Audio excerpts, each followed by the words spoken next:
Contos extraordinários de Edgar Allan Poe. A Máscara da Morte Vermelha. A morte vermelha há muito tempo devastava o país. Nenhuma peste jamais fora tão fatal ou tão hedionda. O sangue era sua encarnação e seu selo, o vermelho e o horror do sangue. Havia dores agudas e súbita tortura e, em seguida, profusa hemorragia pelos poros, finalizando com a morte. As manchas escarlates no corpo e especialmente no rosto da vítima significavam a marca da praga e impediam toda ajuda e simpatia das outras pessoas. E toda a contaminação, progresso e término da doença duravam meia hora. Mas o príncipe próspero era feliz, destemido e sagaz. Quando seus domínios estavam bastante despovoados, ele convocou à sua presença 1000 amigos sadios e irreverentes entre os cavalheiros e damas da sua corte, e com estes retiraram-se para a profunda reclusão de uma de suas abadias fortificadas. Era uma estrutura ampla e magnífica, criação do próprio gosto excêntrico e augusto do príncipe. Uma muralha forte e alta a cercava. Essa muralha tinha portões de ferro. Os cortesões, tendo entrado, trouxeram forjas e martelos e soltaram as trancas. Resolveram não deixar nenhuma forma de entrar nem sair aos repentinos impulsos de desespero ou de frenesi. A abadia tinha muitas provisões. Com tais precauções, os cortesões poderiam desafiar o contágio. O mundo externo poderia cuidar de si mesmo, enquanto isso era tolice chorar ou pensar. O príncipe tinha providenciado tudo o que era necessário para o prazer.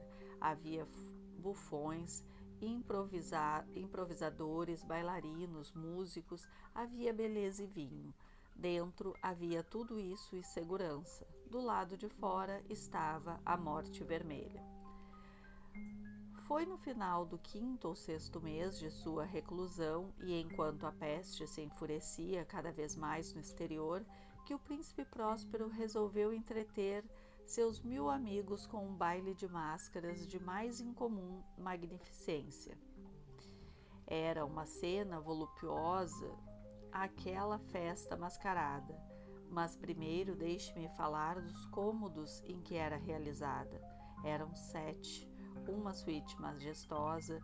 Em muitos palácios, no entanto, essas suítes foram uma galeria longa e reta, pois as portas duplas deslizavam quase até as paredes de cada lado, de modo que não haja impedimentos para visualizar toda a extensão. Aqui o caso era muito diferente, como poderia ser esperado do amor do príncipe pelo bizarro. Os aposentos estavam dispostos tão irregularmente que a visão envolvia poucos mais que um de cada vez. Havia uma curva acentuada a cada 20 ou 30 metros e a cada curva um novo efeito.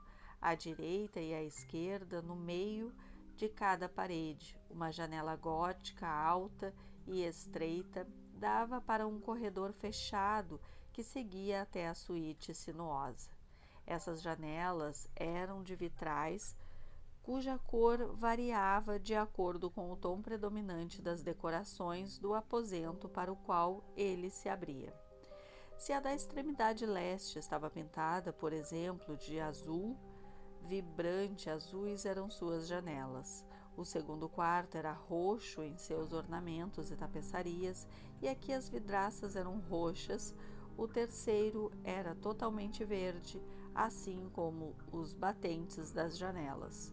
O quarto estava mobiliado e iluminado de laranja, o quinto de branco, o sexto de violeta. O 7º aposento estava coberto com tapeçaria de voluptuoso preto que pendia do teto e das paredes, caindo em dobras pesadas sobre um tapete do mesmo material e totalidade. Mas só neste aposento a cor das janelas não combinavam com a decoração. Os vitrais aqui eram escarlates, uma cor de sangue profundo. Embora houvesse uma profusão de ornamentos dourados espalhados de um lado ou outro ou pendurados do teto.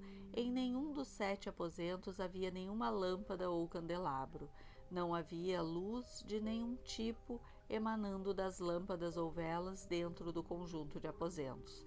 Mas nos corredores que atravessavam toda a suíte, havia diante de cada janela um pesado tripé com um braseiro de fogo que projetava seus raios através do vidro escurecido e iluminava com intensidade o aposento.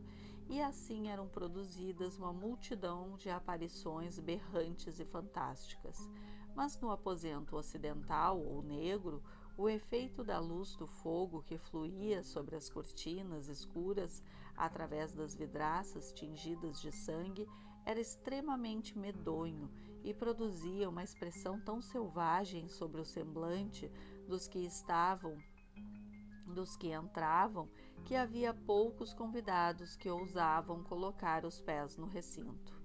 Também havia neste aposento, que estava contra a parede oeste, um gigantesco relógio de ébano. Seu pêndulo balançava de um lado para o outro com um som fraco, pesado e monótono. E quando o ponteiro do minuto completava seu círculo e a hora deveria ser atingida, vinha das entranhas do relógio um som claro, alto, profundo e extremamente musical, mas de uma nota tão peculiar e enfática que a cada lapso de hora os músicos da orquestra eram obrigados a fazer uma pausa, momentaneamente, em sua apresentação para ouvir o som. E assim os que estavam dançando valsa eram forçados a parar sua evolução. Havia um breve desconcerto de todo o alegre grupo, e enquanto os toques do relógio ressoavam, observava-se que os mais agitados ficavam pálidos e os mais idosos e tranquilos passavam as mãos na testa, como se estivessem confusos ou meditando. Mas quando os ecos cessavam completamente, uma leve risada impregnava a reunião.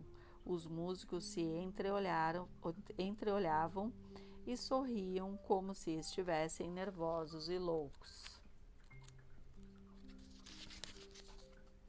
E faziam promessas em sussurros um para o outro que a próxima vez que o relógio tocasse não iria produzir neles nenhuma emoção semelhante.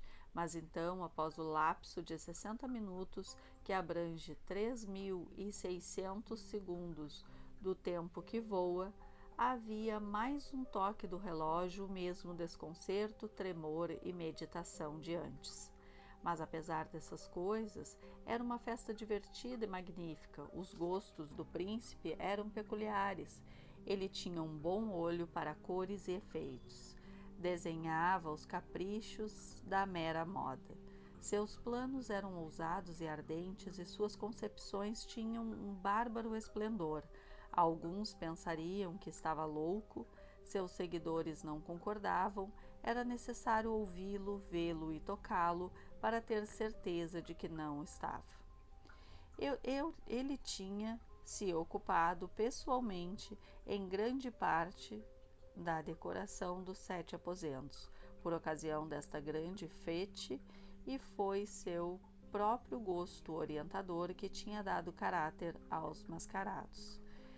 Tenha certeza que eram grotescos. Havia muito brilho e purpurina e atrevimento de fantasmas, muito do que foi visto depois em Hernani. Havia figuras arabescas com membros imóveis inadequados. Havia fantasias delirantes como as do louco. Havia muito do belo, muito do libertino, muito do bizarro, algo do terrível e nem um pouco daquilo que poderia ter criado desgosto. Para lá e para cá, nos 7 aposentos havia de fato uma multidão de sonhos, e esses se contorciam e assumiam o tom dos aposentos, fazendo com que a música selvagem da orquestra parecesse o eco de seus passos. E pouco tempo depois, tocava o relógio de ébano que ficava no corredor do veludo. Então, por um momento, tudo fica parado e tudo fica em silêncio, exceto a voz do relógio. Os sonhos ficaram rigidamente congelados em seus lugares, mas os ecos dos relógios desaparecem, duram apenas um instante, e uma risada leve, meio abafada, flutua atrás deles quando vão desaparecendo.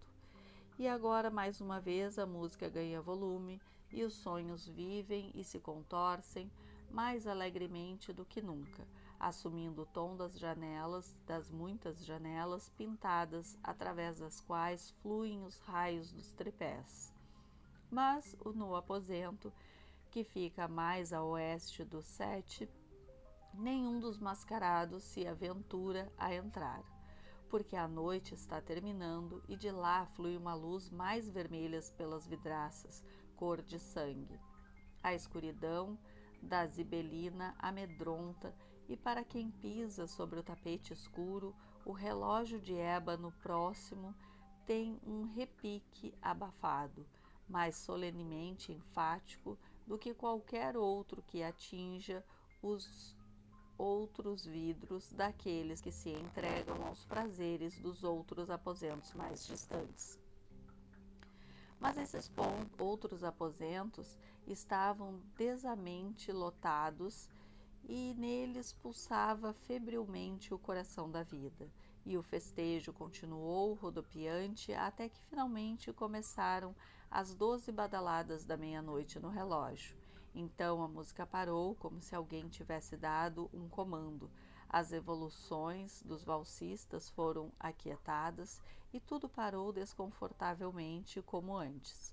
Mas agora o relógio devia bater 12 vezes e por isso talvez os pensamentos do grupo de participantes da festa foram mais demorados e profundos. E assim também talvez tenha acontecido que antes que os últimos ecos da última batida tivessem acabado totalmente, muitos indivíduos da multidão tiveram tempo para perceber a presença de uma figura mascarada que não tinha chamado a atenção de ninguém antes. E o boato dessa nova presença se espalhava em sussurros ao redor, levantando ao longo de toda a festa um murmúrio expressivo, primeiro de desaprovação e surpresa, finalmente de terror, de horror e de nojo. Em um conjunto de fantasmas como os que pintei, pode-se supor que nenhuma aparência comum poderia ter estado essa sensação. Na verdade, a liberdade de máscaras da noite era quase limitada, mas a figura em questão tinha superado a de Herodes e ultrapassado os limites do próprio decoro indefinido do príncipe. Havia acorde nos corações dos mais imprudentes que não podem ser tocados sem causar emoção. Mesmo com os totalmente perdidos, para quem a vida e a morte são brincadeiras iguais, há questões que não devem ser tocadas. Toda a festa de fato parecia agora sentir profundamente que no traje e porte do estranho não existia nem humor nem civilidade. A figura era alta e magra e estava coberta da cabeça aos pés com as vestes da sepultura. A máscara que ocultava o rosto era tão parecida com o semblante de um cadáver endurecido que o escrutínio mais próximo deve ter tido dificuldade em detectar o engano. No entanto, tudo isso poderia ter sido suportado, até mesmo aprovado pelos loucos foliões em volta. Mas o mascarado tinha ido longe demais ao se fantasiar de morte vermelha. Sua vestimenta estava coberta de sangue e sua testa larga, assim como todo o rosto, estava manchada pelo horror escarlate. Quando os olhos do príncipe Próspero caíram sobre esta imagem espectral, que com um movimento lento e solene, como se quisesse sustentar mais plenamente o seu papel, andou de um lado para o outro entre os valsistas, era visto como se estivesse convulsionando no primeiro momento com um forte tremor de terror ou aversão, mas no seguinte sua testa estava vermelha de raiva. Quem ousa? Perguntou com voz rouca aos cortesões que estavam perto dele. Quem se atreve a insultar-nos com esta zombaria blasfema? Agarre-o e arranque sua máscara para que saibamos quem devemos pendurar ao nascer do sol nas muralhas. O príncipe Próspero estava no aposento oriental ou azul quando pronunciou estas palavras. Elas ressoaram pelos 7 quartos em voz alta e clara, pois o príncipe era um homem corajoso e robusto e a música foi abafada com um movimento de sua mão. No salão azul estava o príncipe com um grupo de cortesões pálidos ao seu lado. O príncipe, enquanto ele falava, houve um leve movimento apressado desse grupo na direção do intruso, que naquele momento também estava próximo, e agora, com passo deliberado e imponente, aproximava-se mais do locutor. Mas com um certo temor sem nome que a louca aparência do mascarado tinha inspirado em toda a festa, ninguém quis levantar uma mão para agarrá-lo, de modo que, desimpedido, passou a 1 metro do príncipe, e enquanto todo o grupo, como se com um impulso, se encolhia no centro dos quartos para as paredes, ele seguiu seu caminho sem ser interrompido, mas com o mesmo passo solene e medido que o distinguia desde o começo, do aposento azul para a púrpura, do púrpura para o verde, do verde para o laranja, deste para o branco e até mesmo para o violeta, antes que um movimento decidido tivesse sido feito para detê-lo.